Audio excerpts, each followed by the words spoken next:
నమస్కారం, welcome to Padmavati పదనిసలు. ఈ రోజు మన వీడియోలో చలిమిడి ఎలా తయారు చేయాలన్నది సింపుల్ పద్ధతిలో మీకు నేను చెప్తానన్నమాట.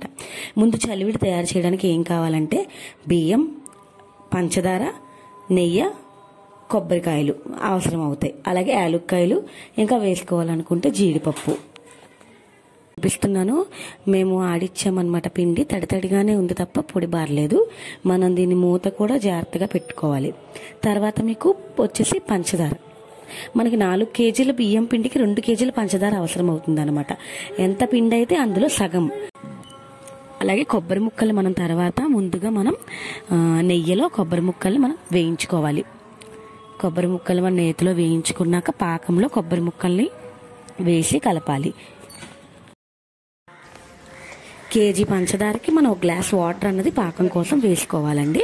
ఇప్పుడు మనం అదే 2 కేజీల పంచదార అయితే 3 గ్లాసుల నీళ్ళు అన్నది మనం వేసుకోవాలి. ఇప్పుడు పాకం పడదాము. పాకం చూసారా, మనం పాకం వచ్చే వరకు కూడా మనం తిప్పుతూ దగ్గర జాగ్రత్తగా చూసుకుంటూ ఉండాలి. ఎందుకంటే చలిమిడికి పాకం అన్నది ముఖ్యం కాబట్టి. అరిసెల పాకం అయితే కొంచెం ముదురు పాకం రావాలి, కానీ చలిమిడికి అంత ముదురుగా రావాల్సిన అవసరం లేదనమాట. నేను మీకు చూపిస్తాను.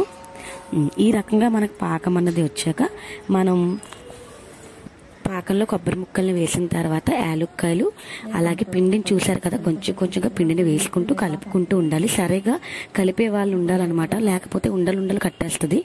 కాబట్టి జాగ్రత్తగా పిండిని కలుపుకుంటూ దగ్గరే ఉండి స్లోగా పిండి అన్నది వేసుకుంటూ కలుపుకుంటూ ఉండాలి. ఎంత పిండి సరిపోతే అంతే వేయాలండి. మనం 4 కేజీలు అన్నాం కదా, 4 కేజీల పిండిని కూడా వేసేయకూడదు. ఎంతైనా కొంచెం పిండి అనేది మనకు లాస్ట్లో మిగులుతుంది. కాబట్టి దాన్ని జాగ్రత్తగా చూసుకొని కలుపుకుంటూ ఉండాలి. ఈ రకంగా నేను చెప్పిన కొలతలతో కనుక చేస్తే చలిమిడి అనేది చాలా టేస్ట్గా రుచిగా వస్తుంది. అలాగే మనం కొబ్బరి ముక్కలు వేయించిన తర్వాత మిగిలిన నెయ్యి 150 గ్రాముల నెయ్యి కావాలి మనకి. మిగతా నెయ్యి అంతా కూడా మనం ఇందులో వేసుకోవాలన్నమాట. కొంతమందికి పిండి అన్నది తక్కువ అవ్వడం వల్ల, లేకపోతే సరిగా వేయకపోవడం వల్ల పాకుడుగా జారుడుగా వస్తుంది అనమాట. మనకి ఎవరైనా సారి పెడితే ప్లేట్లో మనకి జారుగా అయిపోయినట్టు కనిపిస్తూ ఉంటుంది. అలాంటి రాకూడదంటే జాగ్రత్తగా ఉండి కలిపేవాళ్ళు, పిండి వేసేవాళ్ళు కూడా దగ్గరుండి చూసుకుంటూ సరిపోయిందా లేదా, ఆ పాకానికి పిండికి సమపాలుగా సరిపోయిందా లేదా అని చెక్ చేసుకొని పిండి సరిపోయినంత వరకు మాత్రం వేయాలండి. ఎందుకు ఎన్నిసార్లు చెప్తున్నానంటే చలివిడికి అదే ముఖ్యం. మనం చేతితో ముద్దగా ఎవరికైనా సారి పెడుతున్నప్పుడు చక్కగా ముద్దగా ఉండాలి తప్ప జారుడుగా అయిపోవడం, పాకుడుగా అయిపోవడం ఉండకూడదు. ఓకేనా? థ్యాంక్ యూ అండి.